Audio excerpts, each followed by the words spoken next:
Hi అండి, నేను మీ మాధవిని. సంక్రాంతి స్పెషల్గా నేతి అరిసెలు ఎలా చేసుకోవాలో చూపిస్తానండి. నేను చెప్పిన చిన్న చిన్న టిప్స్ని ఫాలో అవుతూ ఈ అరిసెల్ని ట్రై చేసి చూడండి. మీరు ఫస్ట్ టైం చేసినా కానీ ఈజీగా చేసుకోగలరు. నేను అందరికీ అర్థమయ్యే విధంగా కొలతలు కూడా కరెక్ట్గా చెప్పానండి. నేను చెప్పిన కొలతల్ని ఫాలో అవుతూ అరిసెలు ట్రై చేశారు అంటే పర్ఫెక్ట్గా వస్తాయి. ఎవరైనా సింపుల్గా చేసుకోగలరు. మీరు కూడా నేతి అరిసెలు సంక్రాంతికి చేసుకోవాలి అంటే నేను ఈ వీడియోలో చెప్పినట్లు చిన్న చిన్న టిప్స్ను కూడా ఫాలో అవుతూ ట్రై చేయండి.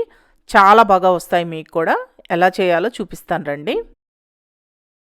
ఈ అరిసెలకి నేను ఇక్కడ కేజీంబావు దాకా రైస్ తీసుకొని ఒక 24 గంటల పాటు నానబెట్టుకున్నాను. మనం అరిసెలు చేసుకోవాలి అనుకున్న ముందు రోజు రైస్ ని నానబెట్టుకుంటే రైస్ బాగా నానుతుంది. రైస్ ఎంత బాగా నానితే అరిసెలు అంత మెత్తగా వస్తాయన్నమాట.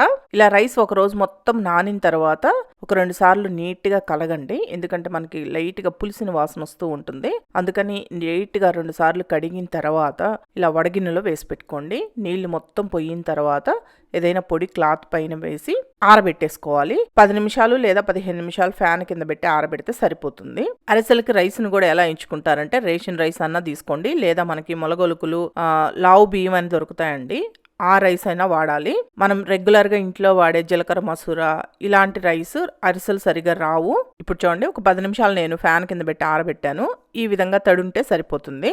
మరి డ్రైగా బాగా ఎండిపోకూడదు అనమాట. ఇలా తడిగానే ఉండాలి రైస్ అనేది. ఇలా ఆరబెట్టుకున్న తర్వాత ఈ రైస్ ని మిక్సీ జార్లో వేసి నేను గ్రైండ్ చేసుకుంటున్నాను. మీరు మిల్లుకి ఇచ్చైనా పిండి పట్టించుకోవచ్చు. నేను 1 కేజీ అరిసెలే అనుకుంటున్నాను కాబట్టి ఇలా మిక్సీ జార్లో వేసుకొని పిండి చేసేసుకుంటున్నాను. అలాగే మీకు ఇంకొకటి చెప్తానండి, ఎప్పుడైనా సరే మనం అరిసెలు చేసుకునేటప్పుడు తడిపిండి అనేది కొద్దిగా ఎక్కువే ఉండాలండి. ఎందుకంటే మనకు సరిపోలేదు అనుకోండి పాకంలో, అప్పుడు మళ్ళీ మనం అప్పటికప్పుడు పిండిని ప్రిపేర్ చేసుకోలేం కాబట్టి కాస్త పిండిని ఎక్కువే ఉంచుకోవాలి. అందుకని నేను కేజీ అరిసెలు చేసుకోవాలి అంటే కేజీంబావు దాకా రైస్ని తీసుకోమని చెప్పాను. ఒకవేళ కొద్దిగా పిండి మిగిలినా కానీ మనం పాలబూరులు అలాంటివి ఏమన్నా చేసుకోవచ్చండి. పిండి కొద్దిగా మిగిలితే ఏం ప్రాబ్లం లేదు, కానీ సరిపోకపోతేనే ప్రాబ్లం అవుతుంది. అందుకని చెప్పి కొంచెం పిండి ఎక్కువే ఉంచుకోవాలి. నేను ఇక్కడ చూపించాను కదా, ఈ విధంగా జల్లించేసుకోండి పిండిని. మనకి మెత్తటి పిండి కావాలి. కొద్దిగా రవ్వ ఉండిపోయింది కదా, ఈ రవ్వను కూడా మిక్సీ జార్లో వేసుకొని మళ్ళీ మిగతా రైస్ను కూడా మిక్సీ జార్లో వేసి ఈ విధంగా జల్లించి పెట్టుకోండి. పిండి మొత్తాన్ని ఇలా ప్రిపేర్ చేసుకోవాలి. పిండి ఆరిపోకుండా ఉండడం కోసం మనం గట్టిగా ఒత్తి పెట్టాలి. చూడండి, పిండి మొత్తాన్ని నేను జల్లించేసుకున్నాను. ఈ విధంగా పిండి ఆరకుండా గట్టిగా ఒత్తి మూత పెట్టి పక్కన పెట్టేసుకోండి. అలాగే బెల్లం అండి. మీరు కేజీ రైస్ తోటి అరిసెలు చేసుకోవాలి అంటే కేజీ రైస్కి 3/4 కేజీ బెల్లం పడుతుంది. నేను 3/4 కేజీ బెల్లాన్ని ఇలా తురిమి పెట్టేసుకున్నాను. బెల్లం కూడా ఎలా ఎంచుకుంటారంటే పాకం బెల్లం తీసుకోండి. కాస్త జిగురుగా అలా ఉంటుంది కదా, అలాంటి బెల్లం అయితే మనకి అరిసెలు బాగుంటాయి, టేస్ట్ బాగుంటాయి, అరిసెలు కూడా బాగా వస్తాయి అనమాట. ఇలా తీసుకున్న బెల్లాన్ని ఇప్పుడు ఏం చేస్తారంటే ఏదైనా గిన్నెలో వేసుకొని దీంట్లో 1 టీ గ్లాస్ నీళ్లు పోసి బెల్లాన్ని కరగనివ్వండి. జస్ట్ మనకి బెల్లం కరిగితే సరిపోతుంది. ఇక్కడ పాకం రావాల్సిన అవసరం లేదు. ఇలా తిప్పుతూ బెల్లాన్ని కరగనివ్వండి. ఇప్పుడు చూడండి, బెల్లం పూర్తిగా కరిగింది కదా. ఇలా కరిగిన తర్వాత స్టవ్ ఆఫ్ చేసి గిన్నెని పక్కన పెట్టుకోండి. ఇప్పుడు ఏం చేస్తారంటే మీరు దేంట్లో పాకం పట్టుకోవాలి అనుకుంటున్నారో, అంటే ఏ గిన్నెలో పాకం పట్టుకోవాలి అనుకుంటున్నారో ఆ గిన్నెని స్టవ్ పైన పెట్టుకొని ఈ బెల్లం నీళ్ళని నేను ఇక్కడ చూపించినట్లు వడగట్టుకోండి. మనకి బెల్లంలో ఏదన్నా నలకలు అలాంటి ఉన్నాయి కానీ పోతాయన్నమాట. అందుకని ఈ విధంగా వడగట్టుకోవాలి. ఇలా వడగట్టుకున్న తర్వాత ఈ విధంగా కలుపుకుంటూ పాకాన్ని రానివ్వాలి. ఈ పాకం ఒక్కటి కరెక్ట్గా వచ్చిందంటే చాలండి, అరిసెలు ఎవరైనా ఈజీగా చేసుకోవచ్చు. ఈ పాకం పట్టుకునే దాంట్లోనే ఉంటుంది అరిసెలు ఎంత బాగా వస్తాయి అనేది. ఇప్పుడు చూడండి, పాకం వచ్చింది, నేను చూపిస్తున్నాను. ఇలా ఏదైనా ప్లేట్లో కానీ గిన్నెలో కానీ నీళ్లు తీసుకొని నీళ్ళల్లో కొద్దిగా పాకం వేసి చూడండి. పాకం అనేది ప్లేట్కి అంటుకోకుండా ఈ విధంగా రావాలి. నేను ఇక్కడ పట్టుకుంటే ఉండలాగా వస్తుంది కదా, ఇది కరెక్ట్ పాకం అనమాట. అరిసెలు మెత్తగా ఉండాలి అంటే పాకం ఇలా వస్తే సరిపోతుంది. కొంతమంది అరిసెలు కాస్త క్రిస్పీగా గట్టిగా తినడానికి ఇష్టపడతారు కదా, అలాంటి వాళ్ళు పాకం ఎలా పట్టుకోవాలి అంటే నేను ఇక్కడ చూపించిన పాకం కంటే కూడా ఇంకొద్దిగా పాకం రానిస్తే సరిపోతుందండి. కొద్దిగా ముదురు పాకం వచ్చింది అనుకోండి, అరిసెలు కాస్త గట్టిగా వస్తాయి. అలాంటి వాళ్ళు ఆ విధంగా పట్టుకోండి. మెత్తగా కావాలి అంటే నేను చూపించినట్లు పాకం పట్టుకుంటే సరిపోతుంది.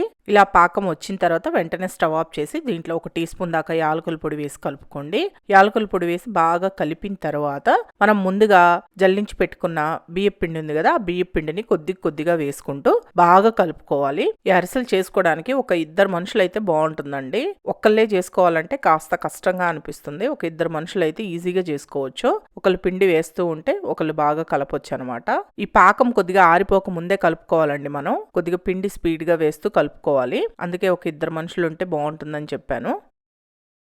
ఇప్పుడు నేను మొత్తం కలిపి చూపిస్తున్నాను చూడండి. ఈ విధంగా కలుపుకోవాలన్నమాట. నాకు ఒక 2 గుప్పిళ్ళ పిండి అయితే మిగిలిందండి, పక్కన పెట్టేసుకున్నాను. ఇలా కలుపుకున్న పిండి అనేది ఆరకుండా ఉండడం కోసం 2 లేదా 3 టేబుల్ స్పూన్ల దాకా నెయ్యిని వేసుకోండి పైన. ఒకవేళ మీరు కావాలంటే ఆయిల్ అయినా వేసుకోవచ్చు. మనం నేతి అరిసెలు చేస్తున్నాం కాబట్టి ఇక్కడ మొత్తం నెయ్యినే వాడుతున్నాను. పిండి చూడండి, నేను ఇక్కడ పట్టుకొని చూపిస్తున్నాను. ఈ విధంగా ఉండాలి, మరీ గట్టిగా కలుపుకోకూడదు. ఆరేటప్పటికి ఈ విధంగా ఉంటే మీకు కరెక్ట్ గా ఉంటుందన్నమాట. అన్ని అరిసెలు చేసేటప్పటికి కూడా పిండి ఈ విధంగా ఉంటుంది. మరి గట్టిగా కలుపుకోకూడదు, అరిసెలు పగుళ్ళు వచ్చేస్తాయి. ఇలా కలుపుకున్న తర్వాత పిండి ఆరిపోకుండా ఉండడం కోసం మూత పెట్టి పక్కన పెట్టుకుని ఇప్పుడు బాండిల్లో 1 కేజీ దాకా నెయ్యి పోసుకుంటున్నాను. మీరు కావాలంటే ఆయిల్తో అయినా చేసుకోవచ్చు ఈ అరిసెల్ని. నేను నెయ్యి అరిసెలు చేసుకుంటున్నాను కాబట్టి నేతిని వాడుతున్నాను. 1 కేజీ దాకా తీసుకున్నాను ఈ నెయ్యిని. నెయ్యి బాగా కాగాలి. మనం సేమ్ ఆయిల్తో ఎలా అయితే కాల్చుకుంటామో అరిసెలు అదే విధంగా నేతితో కాల్చుకుంటున్నాం, అంతే తేడా. మీకు నెయ్యి వద్దనుకుంటే నెయ్యి ప్లేస్లో ఆయిల్ తీసుకోండి. ఇలా తీసుకున్న నెయ్యిని బాగా కాగనివ్వండి. ఇప్పుడు ఏం చేస్తారంటే ఇలా ఆయిల్ ప్యాకెట్ కవర్ ఏదన్నా తీసుకొని దీనిపైన కొద్దిగా పిండిని ఇలా పెట్టుకొని అరిసెల్లాగా ఒత్తుకోండి. మరీ మందంగా ఒత్తుకోవద్దు, అలా అని మరీ పల్చగా కాకుండా కాస్త మీడియంగా ఒత్తుకోండి. మీకు పెద్ద అరిసెలు కావాలంటే సైజ్ మీ ఇష్టం అండి. మీకు పెద్దవైనా చేసుకోవచ్చు, చిన్నవైనా చేసుకోవచ్చు. నేను ఈ సైజులో చేసుకున్నాను. ఇలా చేసుకున్న ఈ అరిసెని వేడి వేడి నేతిలో వేసుకొని వేయించుకోవాలి. వేసిన వెంటనే మీకు పైకి వస్తుందండి. అలా వచ్చేంత వరకు ఆయిల్ కానీ నెయ్యి కానీ బాగా కాగాలన్నమాట. నెయ్యి బాగా కాగితే వేసిన వెంటనే పైకి వస్తుంది. చూడండి, మంచి కలర్ వస్తుంది కదా. ఇలా 2 వైపులు వేయించుకోవాలి. ఈ కలర్ వచ్చేంత వరకు వేగిన తర్వాత ఈ అరిసెని నేతిలో నుంచి తీసేసి అరిసెల పీట పైన వేసి ఇలా లైట్గా ప్రెస్ చేయండి. మరి ఎక్కువ ప్రెస్ చేయొద్దు, లైట్గా ప్రెస్ చేసేసి ఈ అరిసెని తీసి ఏదైనా ప్లేట్లో వేసుకోండి. చూసారా అరిసె ఎంత బాగా వచ్చిందో, మంచి కలర్ కూడా వచ్చింది కదా. సేమ్ ఇదే విధంగా మిగతా అరిసెలన్నీ చేసుకోండి. మీకు చూపించడం కోసం ఇంకొక అరిసె వేసి చూపిస్తున్నాను చూడండి. ఇక్కడ ఒక విషయం గుర్తుపెట్టుకోండి, మీరు అరిసెని నేతిలో వేసేటప్పుడు నెయ్యి బాగా వేడిగా ఉండాలి. ఒకవేళ మీరు నూనెతో చేసుకున్నా సరే నూనె కూడా వేడిగా ఉండాలి. అప్పుడే అరిసె మీరు వేసిన వెంటనే పైకి వచ్చి ఈ విధంగా మంచి కలర్ వస్తుందన్నమాట. బాగా పొంగుతూ వస్తుంది.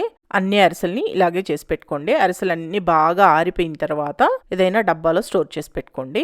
చూడండి ఎంత బాగా వచ్చాయో నేతి అరిసెలు. నెయ్యి ఫ్లేవర్ తోటి చాలా టేస్ట్ ఉంటాయి. ఈ సంక్రాంతికి మీరు అరిసెలు చేయాలి అంటే నేను చెప్పినట్లు ఒక్కసారి ఈ టిప్స్ అన్ని ఫాలో అవుతూ ట్రై చేయండి. పర్ఫెక్ట్ గా చేసుకుంటారు మీరు కూడా. ఇవి వేడి మీద కొద్దిగా క్రిస్పీగా ఉన్నట్టు ఉంటాయండి. ఆరిన తర్వాత బాగా మెత్తగా సాఫ్ట్ గా వస్తాయి. తప్పకుండా ట్రై చేయండి. ఈ వీడియో మీకు నచ్చితే మన అషఫ్ ఛానల్ని సబ్స్క్రైబ్ చేసుకోండి. లైక్ చేయండి, షేర్ చేయండి, కామెంట్ చేయండి.